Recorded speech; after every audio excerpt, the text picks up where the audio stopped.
Assalamualaikum warahmatullahi wabarakatuh. Ketemu lagi dengan alur cerita. Kali ini kita akan menceritakan film yang berjudul Storage.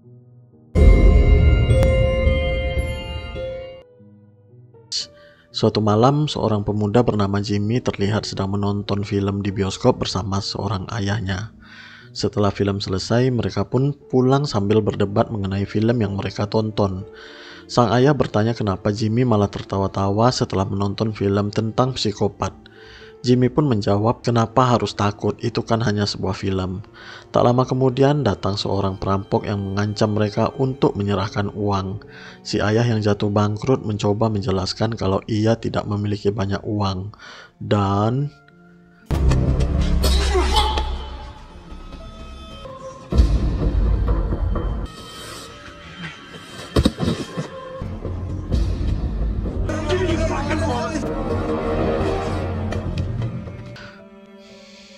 kini si perampok pun kabur melarikan diri, sementara sang ayah menghembuskan nafas terakhir akibat tusukan belati yang menghujam jantungnya. Besok harinya si paman datang untuk berbelasungkawa kepada si Jimmy. Si pamannya yang bernama Leon bilang kalau polisi belum menemukan siapa pelaku pembunuh ayahnya. Menurut Leon, memang begitulah polisi, mereka begitu lambat bekerja jika tidak disogok dengan uang. Jimmy tentu geram dan berencana akan mencari dan menghabisi seorang diri. Tak mau terjadi apa-apa dengan keponakannya, Leon menenangkan Jimmy dan berkata kalau ia akan merawat Jimmy dan mengajaknya tinggal di rumah Leon serta mengurus usaha dagang penyimpanan milik si paman. Kini mereka pun tiba di gudang milik Leon. Di gudang ini orang-orang dapat menyewa secara bulanan untuk menyimpan barang-barang mereka. Semua privasi milik pelanggan tentu akan aman di gudang ini. Di sana ia disambut oleh Zia, si resepsionis. Setelah itu, Jimmy diajak berkeliling untuk memperkenalkan seluk-beluk dan cara kerja dari gudang ini. Setiap unit gudang mempunyai gemboknya sendiri-sendiri yang hanya dipunyai oleh si penyewa gedung. Si paman juga menyimpan tong bekas yang akan diberikan secara gratis jika pelanggan membutuhkan penyimpanan barang untuk waktu yang lama. Terlihat banyak sekali tikus-tikus berkeliaran. Padahal itu adalah sebuah gudang yang begitu bersih dan tak diizinkan menyimpan makanan. Jimmy disuruh untuk belajar kepada Zia. Zia yang malas-malasan memberikan nomor WA-nya dan meminta Jimmy untuk menghubunginya jika mengalami kesulitan. Setelah itu terlihat nyonya tua bernama Carol datang dan komplain kalau lampu di gudangnya telah rusak. Ia meminta Jimmy untuk menggantinya. Jimmy pun diwanti-wanti untuk jangan menyentuh apapun barang yang ada di dalam gudang milik si nyonya.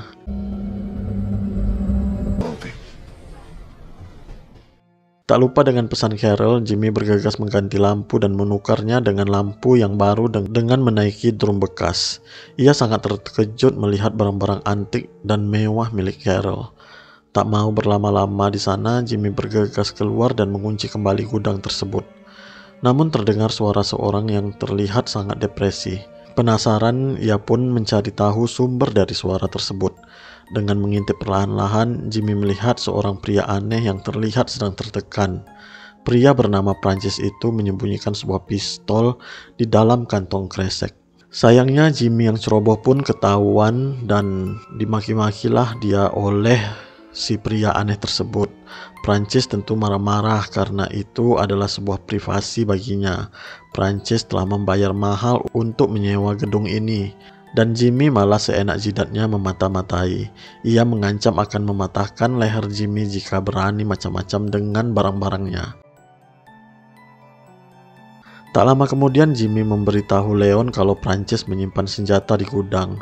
Namun Leon bodoh amat dan berkata kalau itu adalah hak mereka dan semuanya akan aman selama mereka mau membayar sewa.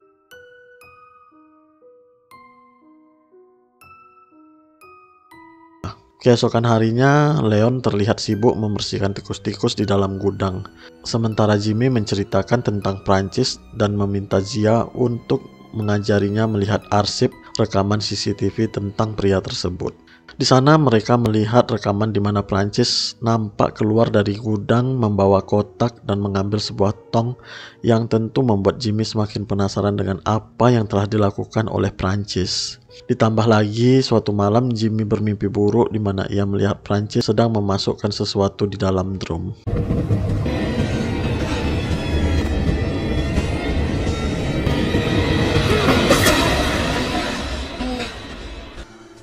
Why don't you get up?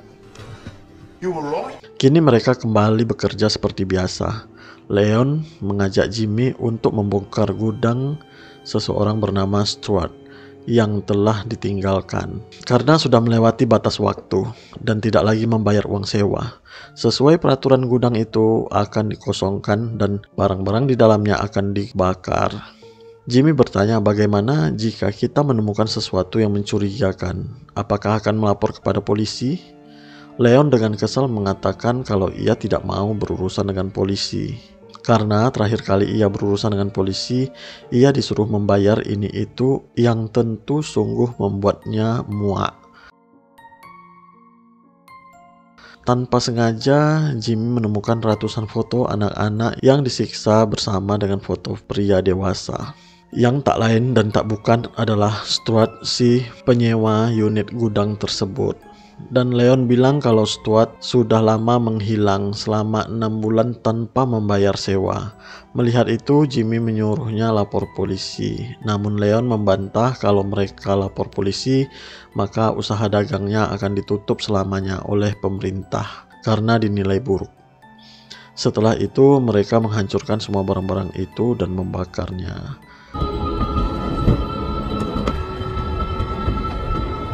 Semua hal aneh ini membuat Jimmy semakin penasaran. Ia pun bertanya kepada Zia bagaimana caranya untuk bisa masuk ke dalam gudang milik orang-orang. Akhirnya Zia memberitahu kalau Leon menyimpan kunci pick yang bisa digunakan untuk membuka gembok secara diam-diam. Menurut Zia, kunci itu biasa digunakan Leon untuk mengeluarkan tikus-tikus tanpa diketahui oleh pelanggannya. Tak lama setelah itu, Jimmy berhasil mencuri kunci pick milik Leon dan memberitahu Zia. Karena ia tidak bisa menggunakannya, Jimmy menyuruh Zia untuk membantu menyelidiki gudang Prancis. Awalnya ia pun tentu menolak, namun karena Jimmy terus memaksa dan meyakinkan, akhirnya mereka pun sepakat. Kemudian di malam harinya Jimmy bersama Zia menuntaskan misinya. Akan tetapi tanpa disadari, Leon melihat mereka berdua ada di balik jendela. Sesampainya di sana, mereka bergegas menuju gudang Prancis. Dengan perlahan Zia mencoba untuk membuka gembok tersebut sementara Jimmy bertugas untuk mengawasi kondisi sekitar. Dan akhirnya mereka pun berhasil membukanya. Namun ternyata Leon datang dan langsung memarahi keduanya. Saat itu juga ia pun memecat Zia tanpa memberikan pesangon. Setelah Zia pergi, Jimmy terus-menerus meyakinkan kalau Prancis menyembunyikan sesuatu yang mencurigakan. Akhirnya demi menyenangkan hati si keponakan, Leon pun menuruti keinginan Jimmy. Di dalam tong itu mereka hanya menemukan beberapa lembar pakaian wanita dan ternyata itu adalah pakaian kotor. Semakin dalam dikorek ditemukan sebuah pistol yang terbungkus dengan kresek, dan tak hanya itu terdapat pula sebuah baju hitam yang berlumuran darah. Setelah mengetahui hal itu, mereka berdua menata kembali barang-barang aneh tersebut sebelum Tuan Prancis datang dan memergoki mereka. Dengan seksama mereka memutar kembali rekaman CCTV Tuan Prancis. Terlihat di dalam kap mobil ada potongan tangan seorang wanita. Tentu hal itu membuat keduanya semakin penasaran dan mencurigai kalau Prancis adalah seorang pembunuh. Keesokan harinya Jimmy mendatangi rumah Zia untuk meminta maaf karena hal kemarin membuat Zia kini menjadi sobat yang menganggur. Jimmy juga memberikan uang 10 juta rupiah kepadanya sebagai ganti untuk mencari lowongan kerja baru. Ternyata mereka berdua sama-sama saling suka dan tanpa sadar mereka melakukan hubungan. Setelah lelah, Zia mengajaknya untuk meninggalkan Leon dan pergi bersamanya ke kota lain. Jimmy pun meminta waktu untuk berpikir karena hanya Leon lah satu-satunya keluarga yang ia punya. Esok harinya Prancis kembali mendatangi gudang dan menyadari susunan baju yang telah berubah. Di sisi lain, si Jimmy terlihat sibuk berlatih cara membuka gembok. Kemudian Prancis datang dan mengajukan pengembalian dana karena dia tahu bahwa Jimmy telah mengacak-acak barang miliknya. Seakan tahu akan hal itu, Leon mengajak Jimmy untuk mengikuti Prancis. Terlihat rumah Prancis telah terjual dan ia akan segera pergi meninggalkan rumah tersebut. Terlihat mereka meyakini kalau Prancis memang seorang pembunuh. Namun jika lapor polisi maka akan butuh waktu yang lama, sedangkan besok pagi kemungkinan Prancis sudah pergi. Leon berkata kepada Jimmy kalau Prancis adalah orang yang jahat, seperti orang yang telah membunuh ayahnya dan harus diberi pelajaran. Sempat ragu sejenak, namun karena rasa benci kepada para pembunuh membuat Jimmy mengiyakan saran dari Leon. You should find out where he put that body. Setibanya di gudang, Leon mencuri senjata dari gudang kliennya dan menyuruh Jimmy untuk menggunakan jaket, topeng, dan sarung tangan berwarna hitam. Di sisi lain, Zia menelpon dan bertanya kepada Jimmy kenapa tidak datang. Tentu Jimmy berbohong dan beralasan kalau ia sedang sibuk membersihkan tikus-tikus di dalam gudang. Tengah malam pun kini telah tiba. Dengan keahlian Leon membuka gembok, mudah bagi mereka berdua untuk masuk tanpa menimbulkan kegaduhan. Sambil mengendap, mereka menelusuri rumah Prancis dan dengan ditodong pistol, Prancis pun diikat kaki dan tangannya, lalu diceburkan ke dalam bak mandi. Prancis tentu melontar-lontar karena tak mengetahui kalau keduanya adalah Jimmy dan Leon. Leon bertanya kenapa Prancis membunuh wanita dan di mana ia meletakkan tubuhnya. Akhirnya Prancis sadar kalau mereka berdua adalah orang-orang dari gudang. Dengan sedih ia mengatakan kalau itu adalah barang-barang milik istrinya. Diketahui sang istri bunuh diri dengan menembak kepalanya sendiri. Dan ternyata Prancis ini justru baru pindah dari rumah lamanya. Sementara pistol dan baju yang penuh dengan darah itu adalah milik istrinya yang ia minta dari pihak kepolisian sebagai kenangan atas perginya mendiang istrinya. Nampaknya Leon dan Jimmy salah paham terhadap Prancis. Dan faktanya kematian sang istrilah yang membuatnya menjadi depresi dengan kesedihan mendalam, membuat Prancis putus asa karena ditinggal oleh istri tercinta. Namun Leon menganggap kalau itu hanya omong kosong. Prancis pun bersumpah kalau yang ia katakan adalah sebuah kebenaran. Namun seolah tak peduli, Leon membungkam mulut dan memaksa untuk mengatakan yang sebenarnya hingga membuat Prancis sesak napas. Sementara Jimmy tampak tak setuju dengan tindakan pamannya tersebut. Dengan memaksa Leon menyuruh Prancis untuk mengakui kalau ia yang membunuh sang istri. Karena dicekik dan hampir kehabisan napas, mau tak mau Prancis terpaksa mengakui agar Leon menghentikan siksaannya. Jimmy memprotes tindakan itu, namun Leon menyuruhnya untuk diam dan mengunci Jimmy di luar pintu.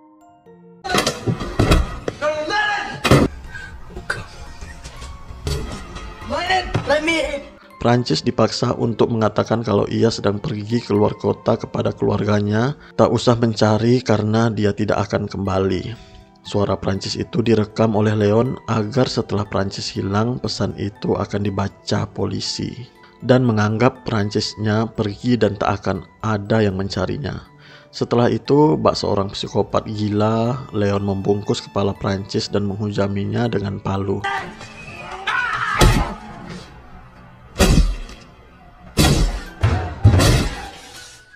Dengan rasa puas, ia menunjukkan hasil karyanya kepada Jimmy.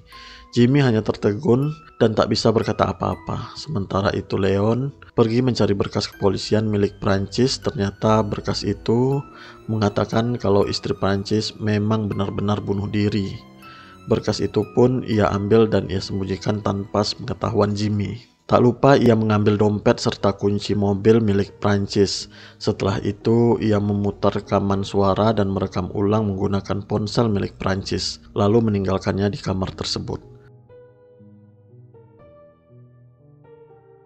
Kembali ke Jimmy yang hanya bisa menuruti Leon tanpa meninggalkan jejak, mereka membawa jasadnya. Namun saat itu Jimmy melihat sebuah patung manekin yang menandakan bahwa istri Franz adalah seorang desainer gaun. Dan faktanya tangan yang dilihat di CCTV kemarin bukanlah tangan manusia asli, melainkan hanyalah sebuah tangan boneka atau manekin. Jimmy nampak sangat takut dan merasa bersalah, namun Leon terus meyakinkannya untuk tetap fokus, tenang dan bersahaja. Kemudian mereka membawa mobil Prancis ke tempat sepi dan mempreteli peralatan motornya. Neon pun membakar mobil tersebut dan terpancarlah sebuah rasa kepuasan dari raut wajah beliau.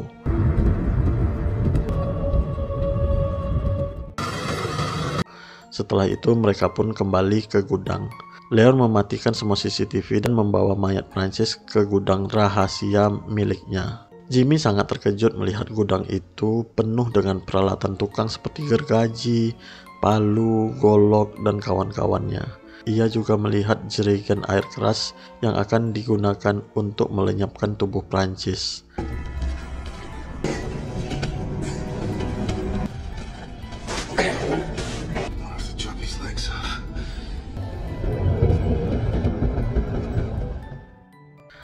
Di pojokan, Jimmy melihat ada banyak sekali drum serta tikus-tikus yang menandakan kalau semua drum bekas itu isinya adalah mayat. Namun, Leon pun menjelaskan kalau memang benar semua isinya adalah mayat manusia. Salah satunya adalah Stuart, si penyewa gedung, dengan foto anak-anak yang ia lecehkan. Stuart adalah seorang polisi dan ternyata Stuart tidaklah menghilang, tetapi sengaja dibunuh oleh Leon. Dan menurut Leon, penjahat-penjahat seperti perampok yang membunuh ayah Jimmy dan Stuart yang telah dilecehkan anak-anak tidaklah pantas untuk hidup di dunia ini. Leon sudah mencari orang-orang yang bisa menghentikan mereka, namun tak ada satupun yang mau. Maka dari itu, ia memutuskan untuk menghabisi penjahat-penjahat dengan caranya sendiri. Leon juga menambahkan bahwa masing-masing dari drum itu adalah penjahat, pembunuh, pemerkosa, dan semua yang terburuk dari sifat manusia. Namun satu yang membuat Leon muak. Drum paling ujung adalah seorang polisi yang telah memperkosa gadis SMA. Leon sangat senang dengan apa yang ia lakukan. Ia tak ingin Jimmy diam saja melihat seorang perampok memperkosa dan pembunuh berkeliaran begitu saja. Leon harus melakukan apa yang seharusnya ia lakukan. Karena jika bukan dia, siapa lagi yang akan menghentikan ulah para penjahat tersebut? Untuk kasus Prancis terpaksa ia lakukan untuk mengajarkan bagaimana caranya kepada Jimmy. Karena Leon ingin Jimmy menjadi penerusnya, menjadi orang yang akan menghentikan kejahatan. Jimmy tentu tak setuju dan terjadilah baku hantam di antara mereka.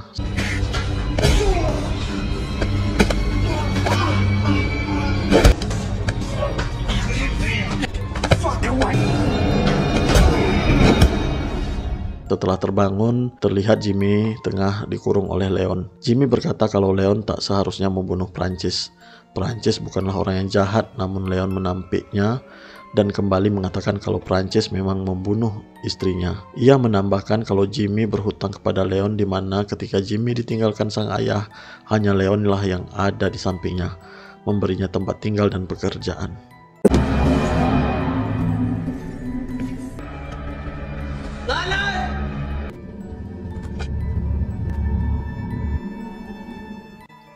Esok harinya Zia datang mencari Jimmy. Namun Leon berbohong dan mengatakan kalau mereka bertengkar dan Jimmy kabur meninggalkan rumah. Leon menambahkan kalau Jimmy meninggalkan surat untuknya dan Leon menyimpannya di gudang bersama barang-barang. Ia pun mengajak Zia untuk mengambil bersama. Dan ternyata Leon menodong Zia dan memaksa untuk menyerahkan handphone. Setelah itu ia digiring menuju kandang tempat di mana Jimmy dikurung. Lalu saat itu juga Jimmy dipaksa untuk membunuh Zia. Karena hanya dengan itulah Leon akan mempercayai sang keponakan sebagai ahli waris. Jimmy terlihat mengiyakan perintah Leon dan akhirnya gembok itu pun dibuka.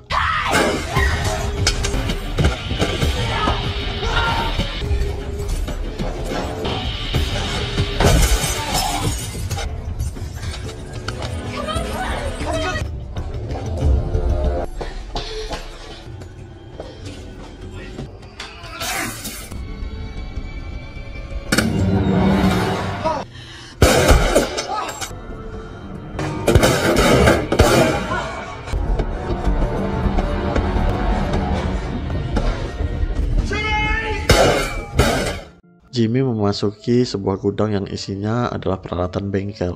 Di sana ia menemukan senjata rakitan yang dibuat oleh Leon itu sendiri.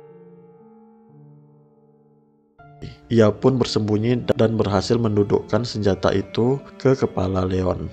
Leon hanya tertawa karena menganggap Jimmy tak akan berani membunuhnya karena tidak mempunyai iblis di dalam hatinya. Dan hal itu ternyata salah besar.